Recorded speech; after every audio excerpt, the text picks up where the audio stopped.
Share बाज़ार में कामयाब होने के लिए आपको रहना होगा अपडेट, और उसके लिए आपको ज्वाइन करना होगा मेरा टेलीग्राम चैनल, जिसका लिंक मैंने अपने डिस्क्रिप्शन बॉक्स में दे रखा है। जहां पर मैं आपके लिए जो भी शेयर बाय करता हूं उसका स्क्रीनशॉट विदिन 2 मिनट में शेयर कर देता हूं। और अब ये फैसिलिटी जल्दी यूट्यूब सब्सक्राइबर को भी देने जा रहा हूं, यानी जो भी शेयर बाय करूंगा उसका स्क्रीनशॉट अपने यूट्यूब चैनल पे शेयर कर दूंगा। उसके लिए आपको मेरा यूट्यूब चैनल को सब्सक्राइब करना होगा, और ये बिल्कुल फ्री है, और नोटिफिकेशन बेल को ऑन करके रखना होगा ताकि जो भी शेयर का स्क्रीनशॉट मैं यूट्यूब पे डालूं आपको अपने स्क्रीन पे दिखाई दे देगा। So please subscribe my YouTube channel. दोस्तों, आखिर बहुत से स्टॉक के पैसे कभी भी क्यों नहीं बढ़ते, ये सवाल आपके मन में बार बार आता होगा, और कुछ शेयर्स ऐसे होंगे आपके पास ज़रूर। आज के इस वीडियो में मैं आपको बताने वाला हूं, साथ में आपको कुछ बेहतरीन शेयर्स भी बताऊंगा कि इन शेयर्स में क्या करना चाहिए। आपने देखा होगा कुछ शेयर काफ़ी तेज़ी से गिरावट दिखा रहा है। उससे पहले वीडियो को शुरू करूं, अभी तक हमारे चैनल को सब्सक्राइब नहीं किया है तो सब्सक्राइब जरूर कर ले ताकि आपको क्वालिटी वाला वीडियो मिल सके। और यदि आप भी चाहते हैं कि मैं जो भी शेयर बाय करता हूं आपको मिले तो हमारे यूट्यूब चैनल को सब्सक्राइब करना ना भूलें। मैं जो भी शेयर बाय करता हूं उसका स्क्रीनशॉट अपने टेलीग्राम चैनल पे और साथ में यूट्यूब चैनल पे शेयर करता रहता हूं। आप हमारे कम्युनिटी बॉक्स में जाके देख सकते हैं। और यदि आप सब्सक्राइब करते हैं और साथ में नोटिफिकेशन बेल को ऑन करते हैं तो जो भी मैं शेयर को बाय करता हूं उसका स्क्रीनशॉट जब भी यूट्यूब चैनल पे शेयर करूंगा विदिन 2 मिनट के अंदर शेयर कर देता हूं, आपको तुरंत मिल जाएगा। और ये बिल्कुल फ्री है, कोई भी चार्जेस लगने वाला नहीं है। आइए कार्यक्रम को आगे बढ़ाते हैं। क्या आपने कभी सोचा है कि कुछ स्टॉक काफ़ी अच्छे होते हैं लेकिन फिर भी उनके पैसे नहीं बढ़ते? जैसे कि अगर हम बात करें आईटीसी, इसके प्राइस कभी भी नहीं बढ़ते। कुछ टाइम से अभी बढ़ना स्टार्ट हुआ है, लेकिन आपने देखा होगा काफ़ी टाइम से इसके प्राइस नहीं बढ़े हैं। और ऐसे दूसरे बहुत से स्टॉक है जिन्हें आप खरीद लेते हैं लेकिन उनके प्राइस आप देखेंगे तो बढ़ते ही नहीं, इंक्रीज नहीं होते हैं, जिसकी वजह से आपको बहुत ज़्यादा फ्रस्ट्रेशन होने लगता है। दोस्तों, इसके पीछे कुछ कारण होते हैं, और stock talk analysis in Hindi के आज के इस वीडियो में मैं आपको बताऊंगा बहुत से शेयर के पैसे क्यों नहीं बढ़ते, और बढ़ने के 6 सॉलिड रीज़न बताने वाला हूं। तो इसलिए वीडियो को पूरा ज़रूर देखें। आइए वीडियो को शुरू करते हैं। सबसे पहला जो रीज़न है वो है fundamental analysis and future goals. कभी भी किसी कंपनी के शेयर खरीदने से पहले उसका फंडामेंटल एनालिसिस करना बहुत ही ज़्यादा ज़रूरी होता है। इससे आपको कंपनी के पास्ट और प्रेजेंट के बारे में नॉलेज होती है। लेकिन दोस्तों, शेयर मार्केट में उसी कंपनी को वैल्यू दी जाती है जिससे ये उम्मीद होती है कि वो आगे फ्यूचर में अच्छा रिटर्न दे सकेगी। तो जिस कंपनी का फ्यूचर अनसर्टन होता है उसके शेयर बढ़ते नहीं है। इसलिए ऐसी जगह पर हमें अपना बिल्कुल पैसा नहीं लगाना चाहिए। यदि लगाना है तो थोड़ा बहुत पैसे लगा के छोड़ दीजिए।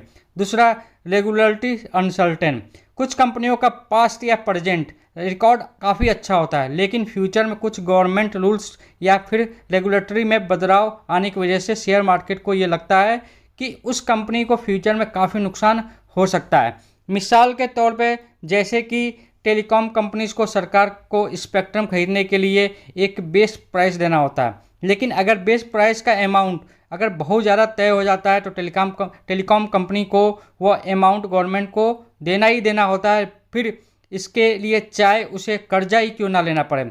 ऐसे में टेलीकॉम कंपनी नीचे गिर जाती है। तो दोस्तों, कई कंपनियां गवर्नमेंट चेंजेस के वजह से के ऊपर भी काफ़ी ज़्यादा दबाव होता है, जिसके वजह से इन सब कंपनियों का प्राइस नहीं बढ़ पाता है। तो ऐसे कंपनियों के जो प्राइस नहीं बढ़ पाते हैं अनसर्टेन होता है, और इस वजह से यहाँ पे हमें पैसा कम लगाना चाहिए। यदि लगाना चाहिए तो सोच समझ के लगाना चाहिए। तीसरा जो रीज़न है वो है शेयर प्राइस डिमांड और सप्लाई की वजह से भी अफेक्ट होते हैं। दोस्तों, किसी भी शेयर का जो प्राइस होता है वो उसकी डिमांड और सप्लाई के ऊपर बहुत ज़्यादा डिपेंड करता है। यहाँ आप समझ लीजिए कि अगर किसी कंपनी के शेयर की सप्लाई जब बहुत ज़्यादा हो जाती है तब उसके शेयर का प्राइस बढ़ता नहीं है।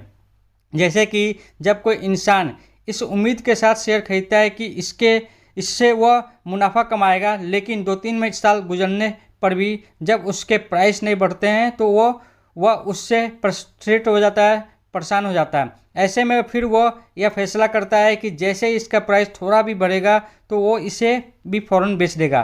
तो जब कभी उस कंपनी के प्राइस बढ़ते हैं तो ज़्यादातर लोग अपने शेयर को बेचने में लग जाते हैं।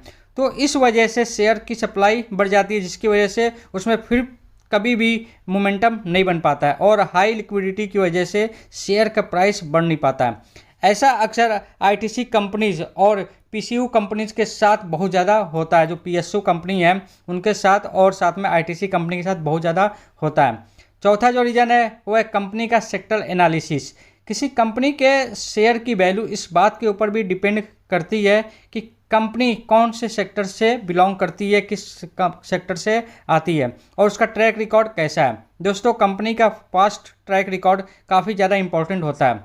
शेयर मार्केट में ऐसी बहुत सी कंपनियां हैं जिनके लोगों ने पैसा बिल्कुल भी नहीं कमाया, जैसे कि आर्डिटेक कंपनीज, एजुकेशन कंपनी। मेरे कहने का मतलब यहाँ पर यह है कि जब किसी सेक्टर की कंपनी लोगों को मुनाफा नहीं दे पाती है तो लोग उसको सेक्टर की दूसरी कंपनी में भी भरोसा उठ जाता है। जाहिर सी बात है, यदि एक सेक्टर में अगर 10 कंपनी है और 6 कंपनी परफॉर्म नहीं कर पा रही है तो जो 4 कंपनी हैं उस पर भी लोग पैसे नहीं लगाते हैं कि ये एक पूरे सेक्टर में ही प्रेशर है, इस वजह से वो पैसे नहीं लगाते हैं, जिसकी वजह से कोई भी उसके शेयर नहीं खरीदते हैं। तो यह भी एक बहुत बड़ा फैक्टर होता है किसी कंपनी का शेयर का प्राइस ना बढ़ने का। पांचवा जो रीजन है वो है कंपनीज का कॉम्प्लेक्स स्ट्रक्चर। जो कॉम्प्लेक्स स्ट्रक्चर होता है कंपनी का वो भी काफ़ी ज़्यादा यहाँ पे मायने रखता है। दोस्तों, कुछ कंपनियों का स्ट्रक्चर काफ़ी कॉम्प्लेक्स होता है जिसकी वजह से उस कंपनी में वैल्यूज़ को डिस्कवर करना बहुत ही ज़्यादा डिफ़िकल्ट हो जाता है। मान लीजिए अगर कोई कंपनी सिर्फ टूथपेस्ट और ओरल हाइजीन के प्रोडक्ट बनाती है तो उसकी वैल्यू करना और फिर एनालिसिस करना काफ़ी आसान है, क्योंकि प्रोडक्ट कम है और एक ही कैटेगरी में आते हैं। लेकिन बहुत सी कंपनी ऐसा है जिसका beauty, FMCG, personal care, food, real estate, textile business, telecom, retail वगैरह का बिजनेस होता है। तो ऐसी कंपनियों को वैल्यू करना या फिर एनालिसिस करना में बहुत ज़्यादा मेहनत लगती है। जैसे आईटीसी और रिलायंस ऐसी कंपनी है, तो ऐसे में ऐसी कंपनियों को वैल्यू करने में मार्केट कंफ्यूज रहती है कि क्योंकि मार्केट को ये समझ में नहीं आता कि इनको कितना घटाए या फिर बढ़ाए। लेकिन कोई बड़ी कंपनी अगर अपने बिजनेस सेगमेंट को अलग अलग लिस्ट कर देती है तो फिर तब उसे एनालिसिस करना काफ़ी आसान हो जाता है, जैसे कि टाटा, गोदरेज। तो दोस्तों, कंपनी का जो कॉम्प्लेक्स स्ट्रक्चर भी उसके शेयर की वैल्यू वो बढ़ने नहीं देता। ये भी एक रीज़न होता है कि कॉम्प्लेक्स स्ट्रक्चर है कंपनी का, बहुत सारे प्रोडक्ट है एक ही कंपनी में लिस्टेड, एक ही कंपनी उसके बिजनेस को संभाल रहे हैं, तो वो एक काफ़ी ज़्यादा फैक्टर होता है।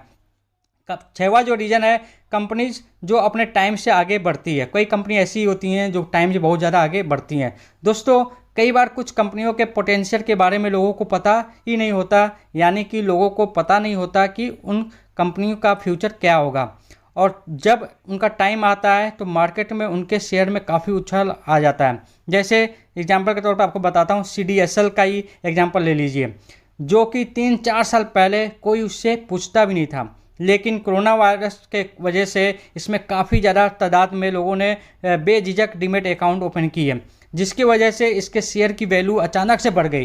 तो इसलिए कई बार कुछ कंपनियों के शेयर इसलिए भी नहीं बढ़ पाते क्योंकि उनका टाइम आया नहीं होता है, जो कि फ्यूचर में आने वाला होता है। आज मैं आपके लिए कुछ बेहतरीन स्टॉक्स लेकर आया हूँ जिस पे मैं एक छोटा सा एनालिसिस करने वाला हूं। साथ में ये भी बताऊंगा कि किस शेयर को बाई करना चाहिए और किस शेयर को अवॉइड करना चाहिए। तो आइए शुरू करते हैं अपने मेरा जो सेकंड स्लॉट है उसमें शुरू करते हैं stock talk analysis in Hindi में। और आज के इस वीडियो में मैं आपके लिए कुछ बेहतरीन स्टॉक लाया हूं। पहला है बर्जर पेंट्स सेगमेंट का बेहतरीन कंपनी है। अभी एशियन पेंट का रिजल्ट आया था जिसकी वजह से इसमें अच्छा खासा गिरावट देखने को मिला। लगभग 120 से 130 रुपये का अच्छा खासा गिरावट कुछ दिनों में देखा जा चुका है, यानी काफ़ी बेहतरीन स्टॉक में और गिरावट जबरदस्त देखने को मिला। मैं तो हर लेवल पर यहाँ पर खरीद रहा हूँ, मुझे कोई इसमें, क्योंकि मैं लॉन्ग टर्म में इसमें बने रहना चाहता हूँ, तो मुझे तो काफ़ी अच्छा लगता है और मैं खरीदता रहता हूँ इस शेयर को। आइए आप देखेंगे आज के दिन लगभग 2.54% की अच्छा खासा गिरावट देखने को मिला, यानी हाई आप देखेंगे आज के दिन का तो 740 रुपये का है, जबकि कंपनी का जो लो है 716 रुपये का और प्रीवियस क्लोजिंग आप 736 रुपये 45 पैसे का। और आप देखेंगे करंट मार्केट प्राइस जो चला है 717.75 रुपये। ये जो करंट मार्केट प्राइस है इस पर जरूर खरीदारी किया जा सकता है, बाइंग किया जा सकता है। देखिए कोई इशू नहीं है, किसी कंपनी का क्वार्टर का रिजल्ट या ईयर ऑन ईयर बेसिस पे किसी कंपनी का खराब आ जाता है, इसका मतलब नहीं है कि ये शेयर बेकार है, यानी इस सेक्टर के सभी शेयर बेकार है। एक एशियन पेंट्स का रिजल्ट खराब आया, जिसकी वजह से आप देखेंगे कि सभी पेंट सेगमेंट में काफ़ी तेज़ी से गिरावट देखने को मिला। कंपनी काफ़ी बेहतरीन है, बर्जर पेंट कंपनी काफ़ी बेहतरीन है। यदि गिरावट मिलता है तो आपको लॉन्ग टर्म के लिए काफ़ी अच्छा यहाँ पे बेनिफिट दे के जाएगा। यानी यहाँ से आप देखेंगे आने वाले टाइम में ये 850-900 के आसपास ये जल्दी जाएगा ये शेयर, यानी ये बेहतरीन शेयर है। आइए एक साल के रिटर्न की बात करूँ, आप देखेंगे काफ़ी ज़्यादा गिरावट होने के बाद भी लगभग इसमें एक साल में 23.68% का अच्छा खासा गिरावट दिखा चुका है। जबकि 52 का हाई देखेंगे तो 872 रुपये का, 872 के हिसाब से आप देखेंगे तो काफ़ी ज़्यादा यहाँ पर करेक्शन देखने को मिल चुका है। कुल मिलाकर आप देखेंगे तो 160 रुपये का अच्छा खासा करेक्शन देखने को मिल रहा है। 160 रुपये का करेक्शन काफ़ी अच्छा होता है, यानी ये अपने 52 हाई और 52 लो के बीच में ये अभी ट्रेड कर रहा है, तो काफ़ी बेहतरीन स्टॉक है। आइए इसके फाइनेंशियल ट्रेड पर नज़र डालें। आप देखेंगे ईयर ऑन ईयर बेसिस पे फाइनेंशियल ईयर ट्रेड में काफ़ी ज़्यादा जंप देखने को मिल रहा है, कंसिस्टेंट परफॉर्मेंस है। आइए इसके प्रॉफिट की बात करें तो आप देखेंगे इसके प्रॉफिट में भी अच्छा खासा जंप देखने को मिल रहा है। ईयर ऑन ईयर बेसिस पे कभी भी यहाँ पे डिक्लाइन देखने को नहीं मिला, हमेशा यहाँ पे जंप देखने को ही मिल रहा है, यानी फाइनेंशियल ट्रेड काफ़ी कमाल का है। आइए इसके शेयर होल्डिंग पैटर्न की बात करूँ, आप देखें जो प्रमोटर है उनके पास लगभग 75% का स्टेक है। म्यूचुअल फंड ने 1.15% का स्टेक उठाया हुआ है, लगभग डीआईजी ने लगभग 3% का, और एफआईजी ने तो लगभग 11% का स्टेक उठाया हुआ है। हमारे आपके पास बहुत ज़्यादा स्टेक नहीं, मात्र 10% का ही लगभग स्टेक है। कुल मिलाकर ये काफ़ी बेहतरीन शेयर है, और ये जो करंट मार्केट प्राइस है इस लेवल पर जिन्होंने अभी तक नहीं खरीदा उनके लिए तो काफ़ी अच्छा अपॉर्चुनिटी है खरीदने का। और यहाँ से अगर गिरता भी है तो हर गिरावट पर खरीदिए, लॉन्ग टर्म में ये शेयर काफ़ी आपको अच्छा खासा फायदा देके जाएगा। जो लॉन्ग टर्म के निवेशक हैं उनको काफ़ी अच्छा खासा फायदा देके जाएगा। आइए नेक्स्ट शेयर की बात करूँ, वो क्लीन साइंस एंड टेक्नोलॉजी। मैंने इस शेयर को 1425 के आसपास मैंने कई बार लोगों को बोला था खरीदने के लिए, कई बार वीडियो बना चुका हूँ, और जिन्होंने उस समय खरीदा था मैंने खुद काफ़ी ज़्यादा खरीदा था, और मैंने बताया था कि टारगेट जो रहेगा आने वाले एक साल के अंदर 2300 रुपये का रहेगा। लेकिन 2 महीना के अंदर ये शेयर 2300 के लेवल को भी क्रॉस कर दिया था, यानी एक हमारा जो एनालिसिस था एकदम सही था। और इस शेयर 2300 के लेवल को क्रॉस करने के बाद इस शेयर में आप देखेंगे लगभग 400 पॉइंट से ज़्यादा का करेक्शन देखने को मिल चुका है। अभी भी काफ़ी बेहतरीन शेयर है। अभी कुछ दिन पहले ही मैंने 2000 के आसपास एक बार अगेन एंट्री किया था, और यहाँ से गिरता है तो अगेन मुझे एंट्री करने का मौका मिलेगा। काफ़ी बेहतरीन शेयर है, लॉन्ग टर्म के लिए काफ़ी अच्छा शेयर है, कभी भी एंट्री किया जा सकता है इस लेवल पे, यानी करंट मार्केट प्राइस के ऊपर से कभी भी यहाँ पे एंट्री किया जा सकता है। आज के दिन की बात करूँ तो लगभग 4.74% का गिरावट देखने को मिला। प्रीवियस क्लोजिंग 2029 का है, जबकि लो बनाता है 1925 रुपये का, और एक हाई बनाया आज के दिन का 2060 रुपये का।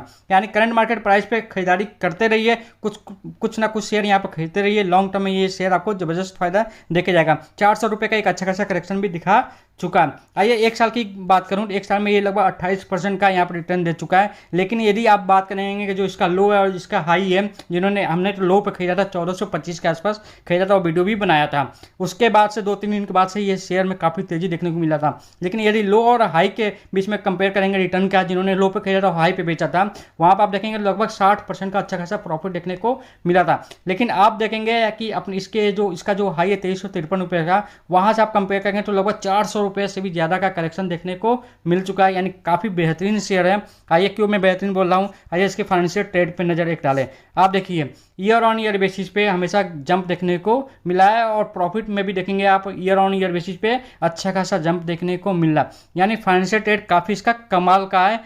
आइए एक और बात दिखाता हूँ आपको, शेयर होल्डिंग पैटर्न। जो प्रमोटर है उनके पास लगभग 78.51% का स्टेक है। म्यूचुअल फंड के पास लगभग 4% का स्टेक है। अभी म्यूचुअल फंड ने सितंबर में यहाँ पे स्टेक बढ़ाया हुआ है, उसका मैं डाटा नहीं ले आ पाया, लेकिन आप जाके देख सकते हैं टिकट पे ऐप पे कि म्यूचुअल फंड ने यहाँ पे स्टेक अपना बढ़ाया है, 2 पॉइंट समथिंग से करके स्टेक बढ़ा के यहाँ पे 4.19 कर दिया है। डीआईएस के पास मात्र 0.454% का स्टेक है, लेकिन एफआईएस के पास लगभग 4% का स्टेक है। हमारे आपके पास बहुत ज़्यादा स्टेक नहीं, मात्र 13% का स्टेक है। यानी कुल मिला के यहाँ पे म्यूचुअल फंड यहाँ पे स्टेक लगातार अपना बढ़ा रहा है। काफ़ी बेहतरीन शेयर है ये। कभी भी ये शेयर अगेन अगर इस बार 2300 के लेवल को तोड़ता है तो ये आपको शेयर 2400 और 2500 के लेवल के आसपास भी दिखाई दे सकता है, यानी यहाँ से भी इस शेयर को खरीदा जा सकता है फ्यूचर के लिए। आइए जो नेक्स्ट शेयर की बात करूँ वो है सुमिटोमो केमिकल। इसका भी मैंने वीडियो बनाया था जब ये शेयर 300 के आसपास बनाया था, और एक टाइम पे ये शेयर काफ़ी ऊपर जा चुका था, 430 के आसपास जा चुका था, उससे ऊपर जा चुका था, लेकिन अब फिर से दोबारा गिरावट देखने को मिल रहा है। काफ़ी बेहतरीन शेयर है, इस शेयर में अभी खरीदारी करते रहिए, अपने रिस्क कैपिटल के हिसाब से थोड़ा थोड़ा खरीदारी करते रहिए। आइए आज के दिन की बात करूँ तो आज के दिन आप देखेंगे लगभग 3.74% का अच्छा खासा गिरावट देखने को मिला। आज के दिन ये लो बनाता है 372 रुपये का, जबकि प्रीवियस क्लोजिंग 389 का है, और आज के दिन का लो हाई बनाता है 393 रुपये का, और जाते जाते लगभग 374 रुपये 65 पैसे पे यहाँ पे क्लोज हो जाता है। आइए इसके एक साल का इसके फाइनेंशियल ट्रेड की बात करूँ तो आप देखेंगे कि इसका फाइनेंशियल ट्रेड में भी ईयर ऑन ईयर बेसिस पे हमेशा जंप देखने को मिल रहा है, और इसका जो प्रॉफिट है उसमें भी आपको हमेशा जंप देखने को मिल रहा है, यानी फाइनेंशियल ट्रेड काफ़ी कमाल का है।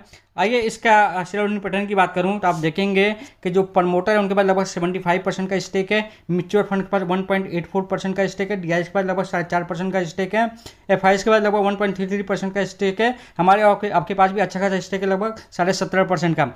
कुल मिला के ये शेयर काफ़ी बेहतरीन है, यानी इसमें भी खरीदारी किया जा सकता है। हर जितना भी इस लेवल पे खरीदारी करना स्टार्ट कीजिए, और जब तक गिरे तब तक खरीदारी करते रहिए, चाहे वो ये शेयर अगर 280 तक भी आ जाता है तो खरीदारी करते रहिए, कोई इशू नहीं है। लॉन्ग टर्म में ये शेयर अगेन आपको 450 के आसपास दिखाई दे सकता है, जल्दी ये दिखाई दे सकता है 450 के आसपास। आइए जो नेक्स्ट शेयर की बात करूँ वो है IEX, यानी इस शेयर में मैंने एक बार जब वीडियो बनाया था इससे पहले भी एक दो बार, तो मैंने 400 के आसपास मैंने खरीदारी किया था, और उस समय भी बोला था कि यहाँ पे खरीदारी कीजिए, और आपने देखा होगा जिन्होंने 400 के आसपास खरीदा था और जिन्होंने 900 के आसपास बेचा होगा उनको ज़बरदस्त फायदा देखने को मिला। अभी मैंने जब 393 पर मैंने इस शेयर को कुछ टाइम पहले खरीदा था, और लगभग मैंने 850 पे बेच दिया था, मुझे नहीं पता था कि ये और भी ऊपर जाएगा, लेकिन कोई भी चीज़ का एक वैल्यूएशन होता है, हाई वैल्यूएशन की वजह से इस शेयर में ज़बरदस्त गिरावट देखने को मिल रहा है। आइए आज के परफॉर्मेंस की बात करूं तो आप देखेंगे जो प्रीवियस क्लोजिंग 764 रुपये का है, एक ओपन होता है 774 पे, हाई बनाता है 774 रुपये का, और लो आज का बनाता है 690 का, और जाते जाते ये अपने लो के आसपास ही क्लोज हो जाता है, लगभग 9% की गिरावट के साथ 696 रुपये 40 पैसे पे क्लोज हो जाता है। 52 के हाई की बात करूँ तो 956 रुपये का, जो अभी कुछ टाइम पहले ही बना था, जबकि 52 के लो की बात करूँ तो 181 रुपये का है। ये अपनी 52 के लो से काफ़ी ज़्यादा यहाँ पे ऊपर ट्रेड कर रहा है, जबकि 52 के हाई से आप देखेंगे तो अच्छा खासा यहाँ पे लगभग 300 रुपये का करेक्शन देखने को मिला। देखिए अगर इस शेयर में आपको एंट्री लेना है तो बहुत ज़्यादा बल्क बाइंग मत कीजिए, यदि बल्क बाइंग करते हैं तो यदि गिर जाता है तो लंबे समय के लिए वेट कीजिए, ये आपको ज़बरदस्त फायदा देगा। मोनोपोली शेयर है, आपको अच्छा खासा मुनाफा दे के जाएगा, लेकिन यदि इस शेयर को थोड़ा थोड़ा बाइंग करते रहिए, हर गिरावट पे खरीदिए 5-10 शेयर, और लॉन्ग टर्म में इसको छोड़ दीजिए। जब भी गिरावट हो अभी 10 शेयर खरीद लीजिए, फिर गिरे फिर 10 शेयर, जब भी गिरे 5% से लेके और 10% का जब भी इसमें गिरावट हो आप 5-10 शेयर खरीद के भूलते जाइए, यानी छोड़ दीजिए। आने वाले टाइम में ये ज़बरदस्त आपको फायदा दे के जाएगा। आइए जो नेक्स्ट शेयर है वो है ग्रेफाइट इंडिया।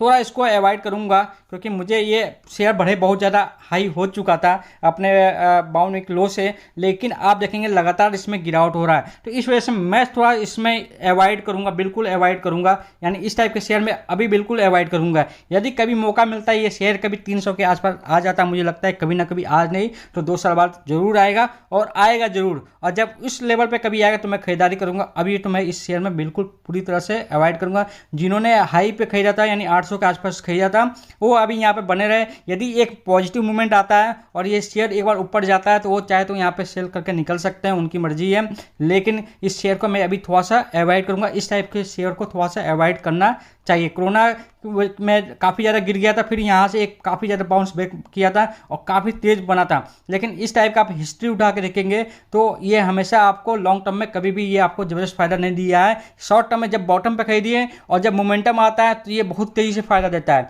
लेकिन उतना तेज़ी से ये नीचे भी आता है। 52 वीक हाई होने के बाद ये दोबारा काफ़ी तेज़ी से नीचे भी आता है, तो इस टाइप से अवॉइड कीजिए। यदि खरीदना होता है तो लो पे खरीदिए और हाई पे इसके बेचिए और वहाँ से निकल जाइए, यानी टाइम रहते हुए खरीदिए और टाइम रहते हुए इसको बेच दीजिए, तो आपको ज़बरदस्त फायदा देखने को मिलेगा। लेकिन अगर इस टाइप के शेयर को 800-900 पे आप खरीदेंगे तो आपको नुकसान भी देखने को, ज़बरदस्त नुकसान भी देखने को मिल सकता है।